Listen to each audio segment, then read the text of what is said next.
Hey YouTube world, welcome back to my little corner of the internet. If you are new here to my channel, welcome. My name is Amber. I am a fragrance fanatic, so that is mostly what I talk about here on my channel with some other things in between. In today's video, we are starting a series that will explore what we are calling the fragrance alphabet, where we will feature one specific note or fragrance component or even an ingredient for that particular letter. We're gonna break down its history, its olfactive profile, fragrances that feature that particular note or component, and any other uses of that note or component outside of the fragrance industry. If that sounds interesting, then please stay tuned. Today, starting with the letter A, we are starting with one of my personal favorite fragrance notes, although it can be quite polarizing, and that is the note of anise. Anise can also be referred to as licorice whenever you're talking about scent profile. People tend to either really love it or really hate it. And I find that that's consistent whether you're talking about scent or whether you're talking about taste. And I do have to admit, although I really love the way that anise smells, it's not my favorite thing to have in food. So today we are going to cover anise or anise, depending on where you are in the world, star anise, or anise seed.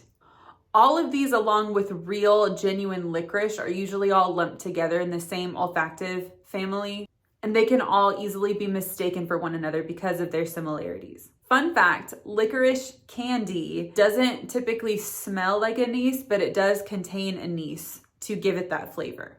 The true scent of licorice actually comes from the plant's roots, which is not typically used in perfumery, but it's a super popular and very important ingredient when it comes to flavors. Star anise, for example, comes from a completely different plant than the licorice plant. It can traditionally have sweet and salty properties, so it can be combined in perfumery to make something ultra gourmand and very edible smelling, or a lot of times it can go into fragrances that have a lot of woods in the base and have a strong earthy presence, and it can really provide some body to those types of profiles. Contrasting to star anise, regular anise, or often referred to as anise seed, it is an annual plant that is more so related to carrots or fennel. That's why whenever fennel is used in cooking, typically with like sausage types of dishes, it can have a licorice type of quality to it. Historically, anise has been known for its healing properties. In more homeopathic remedies, it's been used for respiratory as well as digestive issues. It is also seen in teas a lot. There are other varieties of anise tea that are known to soothe sore throats or even calm upset stomachs and things like that. Many ancient medicinal practitioners had a Latin term for anise, which loosely translated to English is comforter of the bowels, which further pleads the cause that people have turned to it for GI distress. So what type of fragrances out there really boast the note of anise, star anise, or anise seed? The most famous fragrance in this category, hands down, boasting the note of anise, has to be Le Bleu Eau de Parfum from 1912 by Guerlain.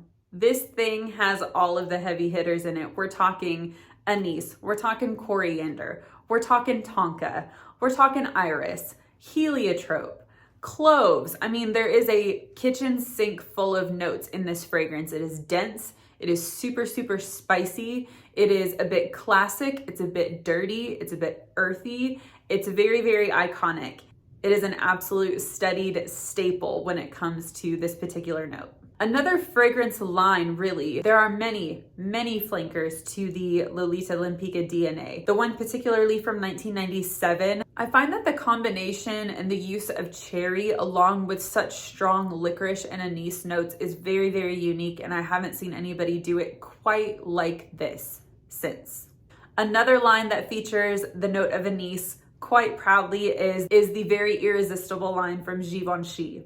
I will focus on the EDT formulation from 2012, but you could throw a rock and hit a very irresistible fragrance that holds the note of anise. The note breakdown of this one is quite simple. It's essentially just rose anise and some green notes. And I'm really surprised that cherry doesn't exist in this note breakdown because the way that it is translated on the skin comes off very cherry syrupy to me. So I find that to be really interesting.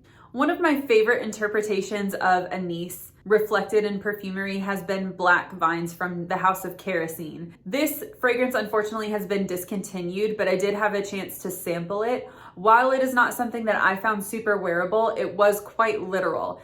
So if you are a fan of consuming black licorice candies and you don't mind that literal smell or that literal experience translating on your skin, this would have been the fragrance for you. While Kerosene would admit that this was not one of their best-selling fragrances, I've not smelled another fragrance like it ever. The next fragrance we have to discuss is Mandorlo di Sicilia from the Acqua di Parma Blue Mediterranean line. So with this particular fragrance, a lot of people liken it to a root beer float. This one wears really nice and airy on the skin. There's some almond, there's some fruits in here. There's even some resinous components in here as well. I would say it's probably the least spicy leaning fragrance in this lineup.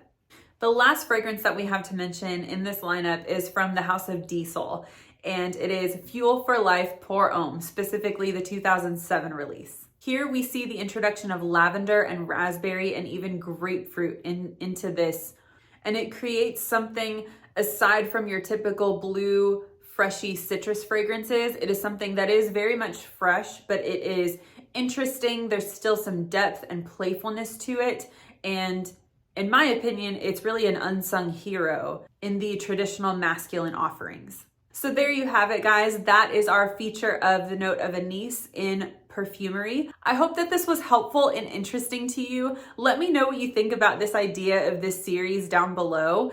And if there's a particular note or component of fragrance that stands out to you that you would like for me to feature, please let me know and I will definitely do that for you. Thank you so much for hanging out with me today, and I will see you in the next one. Bye.